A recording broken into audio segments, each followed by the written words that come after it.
Hello guys, so இந்த வீடியோவில் வந்து பார்த்திங்க அப்படின்னா நம்ம கரிஷ்மாவோட கன்சோலை தான் வந்து பார்த்திங்கன்னா எக்ஸ்ப்ளோர் பண்ண போகிறோம், அதாவது எக்ஸ்பிளைன் பண்ண போகிறேன். ஸோ என்னென்ன இருக்குது அப்படிங்கிறது வந்து பார்த்துடலாம். ஃபர்ஸ்ட் ஆஃப் ஆல் கன்சோலை முதற்கொண்டு நல்ல ஒரு ஸ்கொயர் டிசைன் வந்து பண்ணியிருக்காங்க, ஸ்கொயராக ரெக்டாங்கிள் டிசைன் வந்து பண்ணியிருக்காங்க. நல்லா இருக்குது பார்க்குறதுக்கு. அண்ட் சுவிட்ச் கியர்ஸ் எல்லாமே உண்மையாக சொல்ல போனால் செம ப்ரீமியமாக இருக்குது. ஆக்சுவலி இந்த பைக்கை நீங்கள் தனியாக பார்த்தீங்கன்னா இது ஒரு ஹீரோ மேக் பண்ணதா அப்படின்ற மாதிரி ஒரு கொஷின் வந்துடும்.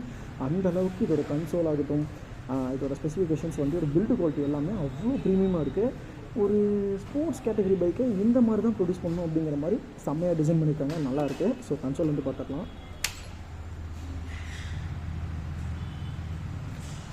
ரைட் யுவர் லெஜண்ட் அப்படின்ற மாதிரி ஒரு இன்ஃபர்மேஷன் வந்து கொடுத்துருக்காங்க. தென் அதுக்கப்புறம் இதோட மோட் அண்ட் செட் பட்டன் எல்லாமே நமக்கு ரைட் சைடில் இருக்க சுவிட்சில் வந்து லெஃப்ட் சைடில் இருக்க சுவிட்சில் வந்து பார்த்திங்கன்னா தனியாக கொடுத்துட்டாங்க. இங்கே எந்த சுவிட்சுமே வந்து கிடையாது. ஸோ இப்போ நம்ம கன்சோல் வந்து பார்த்திங்கன்னா எக்ஸ்பிளைன் பண்ணிடலாம். ஃபர்ஸ்ட் ஆஃப் ஆல் இதில் நீங்கள் பார்த்தீங்கன்னா நமக்கு நியூட்ரல் இண்டிகேஷன்ஸ், அதாவது கியர் இண்டிகேஷன்ஸோட லைட்ஸ் வந்து பார்த்திங்கன்னா மேலே வந்து கொடுத்துருக்காங்க. அது ரொம்பவே நல்லாயிருக்கு. அண்ட் அதில் வந்து பார்த்திங்கன்னா ஹை டெம்பரேச்சர், லோ டெம்பரேச்சர் அந்த ஒரு சென்சர்ஸ் வந்து கொடுத்துருக்காங்க. ஸோ இந்த இடத்துல உங்களுக்கு தெரியுதா? ஸோ இன்ஜினோட டெம்பரேச்சர் வந்து கொடுத்துருக்காங்க. சைடில் வந்து பார்த்திங்கன்னா ஃபியூவல் எவ்வளோ இருக்குது அப்படின்ற ஒரு இண்டிகேஷன்ஸ் வந்து கொடுத்துருக்காங்க. தென் ஸ்பீடோமீட்டர் அண்ட் ஆர்பிஎம் மீட்டர் ரெண்டுமே வந்து பார்த்திங்கன்னா டிஜிட்டல் இருக்குது. கீழே வந்து டைம் கொடுத்துருக்காங்க. சைடில் இருக்கக்கூடிய கண்ட்ரோல்ஸ் அப்படின்னு பார்த்தீங்கன்னா low fuel and ABS mode வந்து இருக்குது. தென் அதுக்கப்புறம் neutral, side stand, engine cut off system அந்த indications, malfunction, low oil அந்த ஒரு விஷயங்கள் வந்து கொடுத்துருக்காங்க. தென் மோடு வந்து சேஞ்ச் பண்ணி பார்க்கலாம். கீழே வந்து பார்த்திங்கன்னா 5 கிலோமீட்டர் ஓடும். தென் டைம் சண்டே அண்ட் ஜான்வரி அது மட்டும் வந்து கொடுத்துருக்காங்க. ஸோ நெக்ஸ்ட் வந்து பார்த்திங்கன்னா ஆவரேஜ், ஸோ வண்டியோட கிலோமீட்டர் எவ்வளோ ஓடி இருக்குது, ஆவரேஜ் ஸ்பீடு வந்து 23 km/h அண்டு ட்ரிப். இது புது வண்டிங்கனால அந்த மாதிரி கட்டுது. தென் ஃபியூவல் எக்கனாமி எவ்வளோ அப்படிங்கிறது வந்து பார்த்திங்கன்னா டிஸ்பிளே பண்ணியிருக்காங்க.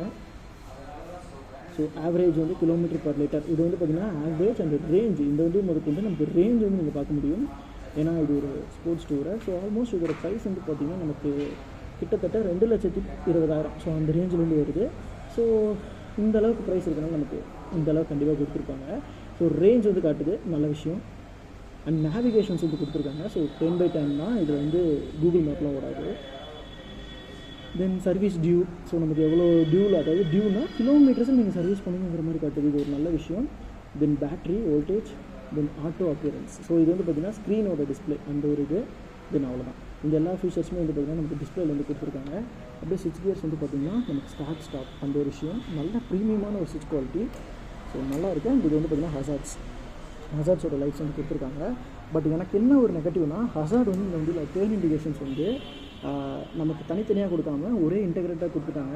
ஸோ அதனால் எந்த பக்கம் டேர்ன் பண்ணுறீங்க அப்படிங்கிறது நீங்கள் அப்படி தான் பார்த்து தெரிஞ்சுக்கணும். ஸோ அந்த மாதிரி விஷயம். தென் லெஃப்ட் சைடில் வந்து பார்த்திங்க அப்படின்னா நமக்கு மோட் செட்டிங், பேஸ் ஸ்விட்ச் எல்லாமே இன்டெகிரேட்டாக கொடுத்துட்டாங்க. தென் ஹாரன், தென் அதுக்கப்புறமேட்டு எனக்கு இண்டிகேட்டர்ஸ் இதெல்லாமே நல்லாயிருக்கு. ஸ்லிப்பர் கிளச் நல்லாவே ஸ்மூத்தாக இருக்குது. இதோட கன்சோல் டீட்டெயில்ஸ் எப்படி இருக்குது அப்படிங்கிறத நீங்கள் கீழே கமெண்ட் பண்ணுங்கள்.